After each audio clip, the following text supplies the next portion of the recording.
Down on one knee, Jordan Love drops to a knee, takes the snap, and that will do it. Wow. In what many called a rebuilding year in Green Bay after all this, the ups and downs of a long campaign, it was all about the future, right? Well, for this Packers team, on this day in Green Bay, the future is now, and so are the playoffs. 17-9. The Packers defeat the Bears, and they are playoff bound. This is the end of the game. This is the end of the game. This is the end of the line. Once again, the Chicago Bears. Good guys, 17. That poor, hapless team to the south, 9. Yet again, a perfect bookend to the season. They began with a rout in Chicago in the warm weathers and the sunny skies on the shores of Lake Michigan, and there was frustration. And then we both went our separate ways, these longtime rivals. And so much happened between then and yesterday, but it finished the same way as the Packers win or in the playoffs. They'll take on the Cowboys Sunday, 3:25 from Big D. They are 7 and 7.5, depending on where you shop, point underdogs against their former coach, Mike McCarthy. All right, good morning and happy hour number 2. Wayne Larrivee joins us now. You heard his call there at the end of the game. Our conversation with Wayne is brought to you by Coal Investment Group, the retirement specialist. Wayne, good morning, my friend. How are you today? Good morning. Doing well. So there was a stereo dagger last night on the broadcast with you. Yeah. How great was that? Oh, it's taken a long time, but Larry's finally joined in. I love it. I love it. That's so good. What a game. What a night. And as I said on Twitter, none of this happens without 33 being at his absolute best these last 3 weeks. I guess I was like many fans, Wayne, that had sort of resigned myself to, he's not right. He probably won't be right the rest of the year. That sucks. He may not be here next year.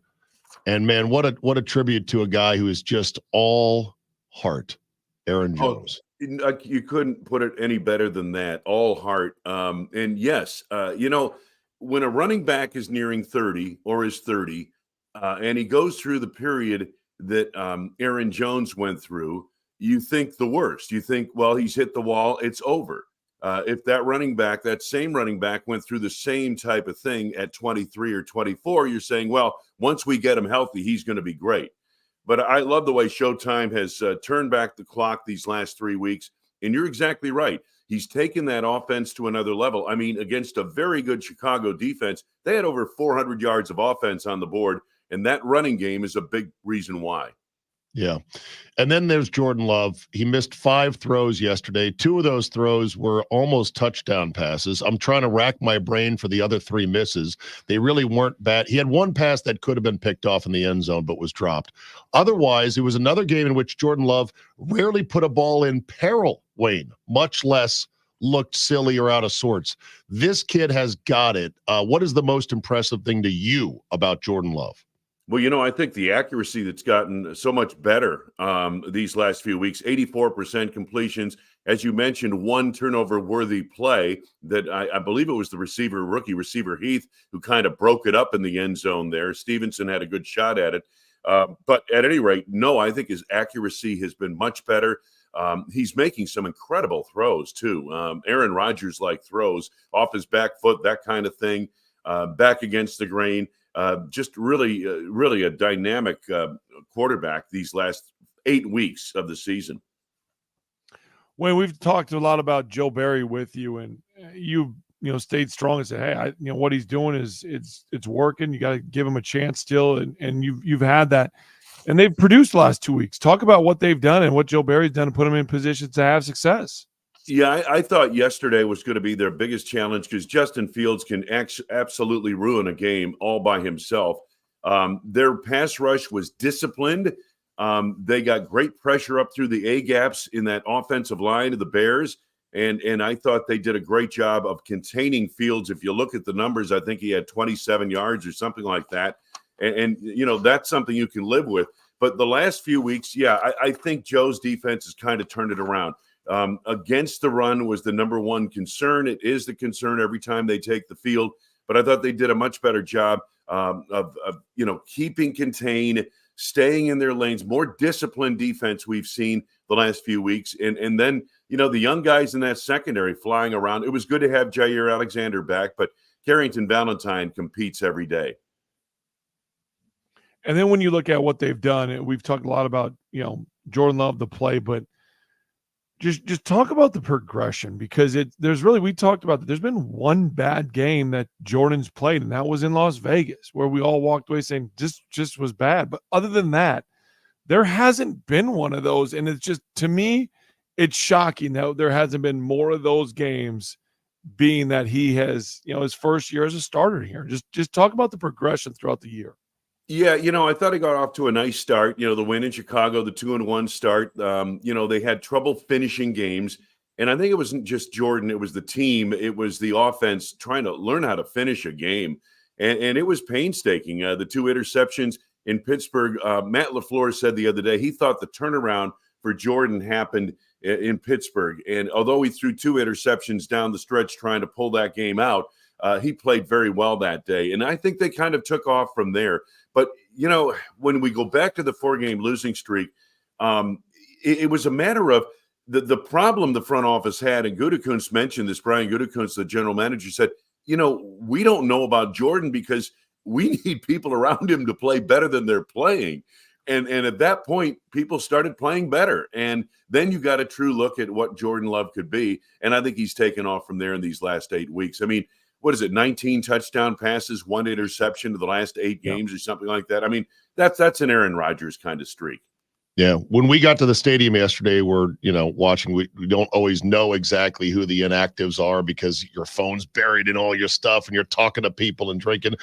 The game begins, Wayne, and we're like, oh, wait a minute. Is Watson available today? And we quickly realized, yes, he's not available. And I said, okay, it's a Wicks and Reed show, and I am all about that. Yeah. These 2 additions have been so massive. I mean, Goody and his staff nailed it on those guys.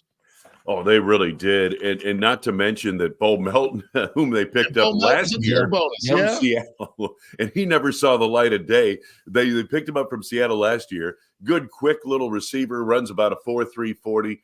And then, Malik Heath, another guy, just a free agent, he makes the team. And yeah, I mean, when you look at Wicks, 6 catches, 61 yards, 2 touchdowns, but Jaden Reed, 4 catches, 112 yards. I mean, at least twice in that game, he flipped the field and just made such a huge difference. They've hit on these receivers. That's for sure. The whole draft is a monster draft. It's just going to keep, because Van Ness keeps coming on quietly. He started slow, but he had a sack yesterday. He keeps coming. They got 2 tight ends out of this draft. They're getting D-line contributions from Brooks and from Wooden. It's incredible. Josh. Yeah, Wayne, I wanted to ask you about Matt LaFleur. Earlier in the year when he was the losing streak was happening and we'd see him at the podium after the game and it was, I got to be better. We got to be better. And that answer was it was getting drawn out too much. But then, obviously winning helps everything. But he really turned it around. He said we got to be better. And I don't know exactly what clicked, but down the stretch, something changed with this team. Yeah, and I can't tell you it's anything in particular about play calling or anything like that. I think just these young kids came on and the quarterback came on, and that made a huge difference. Now, down the stretch the last 3 weeks, this defense has played better. And I understand they kind of collapsed a little bit at Carolina, but the last 2 weeks, and I get it, Minnesota didn't have Kirk Cousins. I get that. But Chicago came in playing pretty well. And this defense kind of contained and shut them down. So I think a number of things happened, but Matt should be given a lot of credit for staying the course, getting his people together, and making this season, turning around a season that was really off the rails at 2-5. All right, very good. Wayne, it's going to be wild down in Dallas. What a season, and now it's a free roll. I mean, they have no pressure. The Cowboys have all the pressure. Anyone who watches ESPN knows that network is 68.5% by volume about the Cowboys. So this is going to be great. McCarthy has already said, I'm not getting into the hype. You guys do that. I'm just going to try to win a game. And it's going to be a lot of fun. This is what you live for as a fan. It really is. And especially a season like this, guys, when you could have easily sat back and said, boy, if they could win 7 or 8 games, wouldn't that be great? But to win 9 games, this team, and get to the playoffs, boy, what a bonus that is. Hey, we're playing with house money, guys. House money. Love it. Big stack of house money. Goody's Gamble has come home in a big way. It took a long time, but man, has it come home. All right, Wayne, we will talk to you on Friday, my friend. Thank you. Sounds good, guys. Take care. Have a good week. Wayne Larrivee brought